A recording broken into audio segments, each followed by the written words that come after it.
जिंदगी मौत की अमानत है, इसे संभाल कर रखो।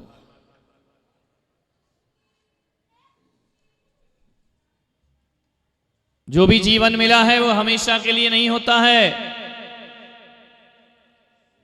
आज है कल हो इसकी कोई गारंटी नहीं होती है। ऋषभदेव भगवान प्रथम तीर्थंकर इस जगत में हुए। प्रथम तीर्थंकर ऋषभदेव भगवान, जिनके बारे में सारी दुनिया जानती है, जैन समाज बहुत अच्छे से जानता है। इतना वैभव पाया ऋषभदेव ने, इतना वैभव पाया, इतना पाया, इतना पाया, शायद दुनिया में कोई और ऋषभदेव जैसा वैभव प्राप्त करा हो। अंतिम मनु के पुत्र, कुलकर के पुत्र, नाभि राय के पुत्र ऋषभदेव भगवान। नाभि राय की अपनी एक प्रतिष्ठा थी, ऋषभदेव की अपनी एक प्रतिष्ठा थी। महान पिता के महान पुत्र होना ये बहुत बड़ी बात हुआ करती है। और ऋषभदेव भगवान महान पिता के महान पुत्र ही नहीं थे, बल्कि महान पुत्रों के महान पिता भी बनकर के रहे थे। वो प्रथम तीर्थंकर ऋषभदेव महान पिता नाभि राय के महान पुत्र हुए। और उस महान पुत्र के जो पुत्र हुए भरत बाहुबली जैसे, वह भी अपने आप में बहुत महान थे, महापुरुष थे। होता ऐसा है कि पिता महान होता है, औलाद निष्कृष्ट निकल जाती है। और कभी कभी ऐसा होता है कि औलाद इतनी महान होती है जितना महान माता पिता भी नहीं हुआ करते हैं। लेकिन ऋषभदेव के घर में ऐसा नहीं था। पिता भी महान थे, पुत्र भी महान थे। भरत बाहुबली जैसे पुत्र, ब्राह्मी सुंदरी जैसी पुत्रियां, पूरा परिवार, पूरा खानदान अपने आप में महान था। अनंत वीर जैसे प्रथम मोक्षगामी पुत्र भगवान ऋषभदेव के हुए। और वृषभ सेन जैसे गणधर, ये भी भगवान ऋषभदेव के पुत्र ही थे। सब एक एक परिवार का एक एक सदस्य महान था, महानता से जीता था। ऐसे खानदान में, ऐसे परिवार में जन्म, कई जन्म पुण्य कमाओ तब जाकर के ऐसे परिवार में हमारा जन्म हुआ करता है।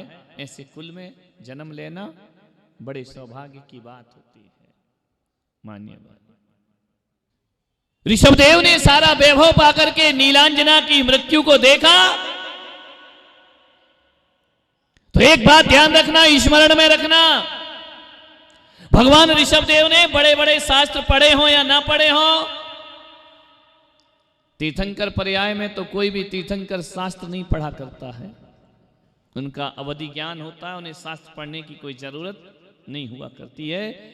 लेकिन एक बात जरूर कहूंगा कि बड़े बड़े शास्त्र वो संन्यास नहीं दे पाते हैं जो एक नीलांजना की मृत्यु जीवन का संदेश देकर के चली जाती है। एक नीलांजना की मौत होती है, जिंदगी का पाठ पढ़ लेते हैं ऋषभदेव, जिंदगी की सच्चाई को जान लेते हैं ऋषभदेव। और मैं भी आपसे यही कह रहा हूं, आज भगवान ऋषभदेव की जयंती है। यही संदेश मैं आपको देना चाहता हूं कि कुछ पढ़ो या ना पढ़ो, बड़े बड़े शास्त्र पुराण ग्रंथ पढ़ पाओ या ना पढ़ पाओ, हर आदमी को अपने जीवन में गीता, कुरान, बाइबल, वेद, आगम, पुराण ये पढ़ पाओ या ना पढ़ पाओ, मैं पुलक सागर कहता हूं हर आदमी को एक शास्त्र जरूर पढ़ना चाहिए। और वो शास्त्र यदि कोई है तो वह मृत्यु का शास्त्र हुआ करता है। जो मौत का शास्त्र पढ़ लिया करता है, जो मृत्यु के शास्त्र का अध्ययन कर लिया करता है, जो अपनी मौत को देख लिया करता है, जिंदगी बदल जाती है उसकी।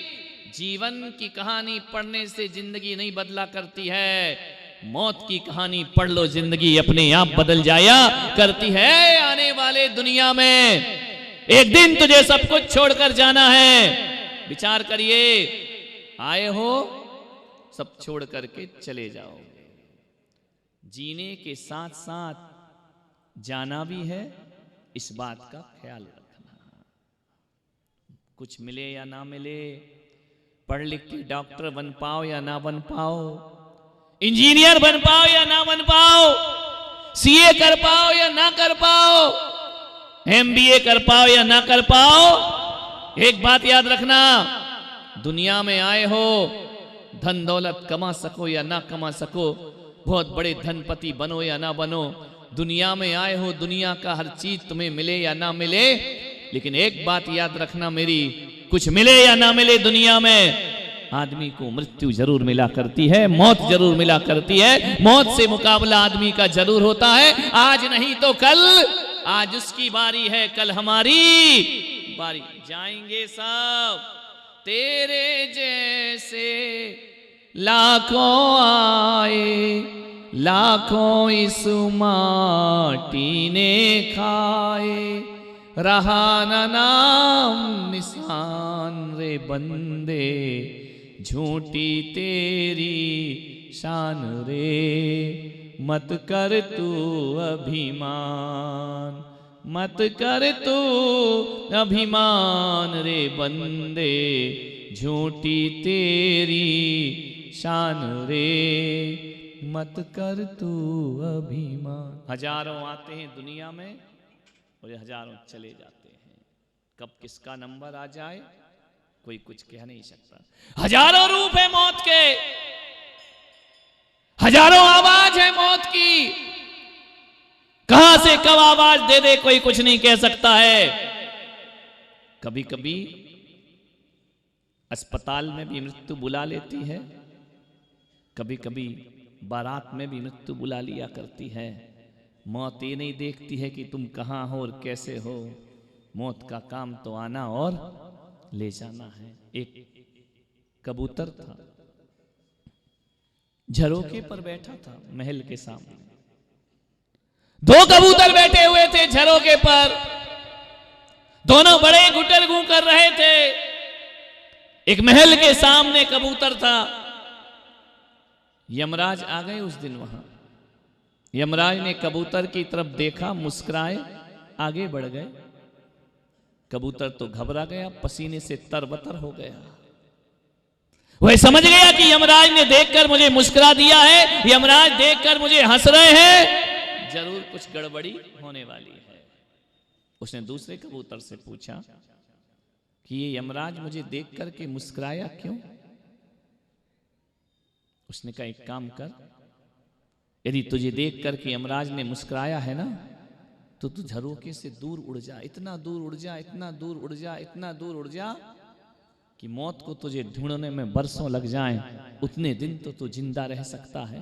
नादान कबूतर था, उड़ गया। इतनी उड़ान भरी, इतनी उड़ान भरी, हजारों किलोमीटर उड़ गया।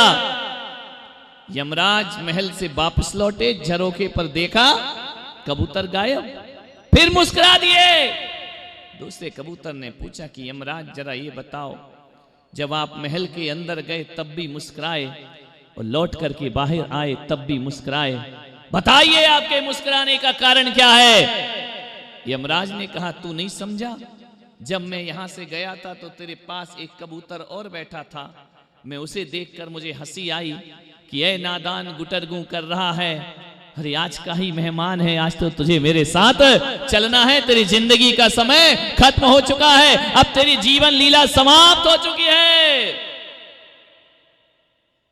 यमराज जाते समय मुस्कुराए, ये बात समझ में आ गई, पर लौट करके क्यों मुस्कुराए? तो यमराज ने कहा कि इसलिए मुस्कुराया कि मुझे इसलिए हंसी आई कि उस कबूतर को जो अभी झरोखे में साथ में बैठा था, उसको यहां मरना नहीं था, उसको तो हजारों किलोमीटर दूर जाकर के मरना था। और ध्यान रखना, मेरा काम उसने आसान कर दिया। तुमने सलाह दी थी कि जाओ, दूर उड़ जाओ, बच जाओगे, सलाह तुमने नहीं दी, तुमने मेरा रास्ते आसान कर दिए हैं। आज उस कबूतर की मौत यहां नहीं होना थी, उसकी मौत तो वहीं जाकर के होना है, अब वो बचने वाला नहीं है। कहते हैं यमराज गए और हजारों किलोमीटर दूर धर दबोचा कबूतर को, कबूतर प्राण विहीन हो जाया करता है। मान्यवर, दुनिया का ऐसा कोई स्थान नहीं है, ऐसा कोई खंडर नहीं है, ऐसा कोई किला नहीं है, ऐसा कोई गुप्त स्थान नहीं है जहां इंसान मौत से बच सके। है कोई स्थान? कहां छुपोगे? कोशिश करना जा करके कि आज हम छिप जाते हैं, मौत हमारे पास नहीं आएगी। एक कांच के डिब्बे में बंद हो जाना, ढक्कन लगा लेना कि नहीं कर मत लेना, नहीं तुम जाके प्रयोग ही कर लो, जा करके निपट जाओगे। कि जितना टाइट ढक्कन होगा उतनी जल्दी यात्रा होगी। ध्यान रखो, जिंदगी में मौत जरूर मिलेगी, कहीं भी चले जाओ, मौत से कोई भी बचने वाला। और यही संदेश ऋषभ देव ने दिया, ये माटी के पुतले ना इतरा के चल, तेरे जीवन का कोई भरोसा नहीं, और बूंद पानी के पड़ते ही गल जाएगा, कच्चे बर्तन का कोई भरोसा नहीं है जिंदगी का। कब सांसों की डोर टूट जाए।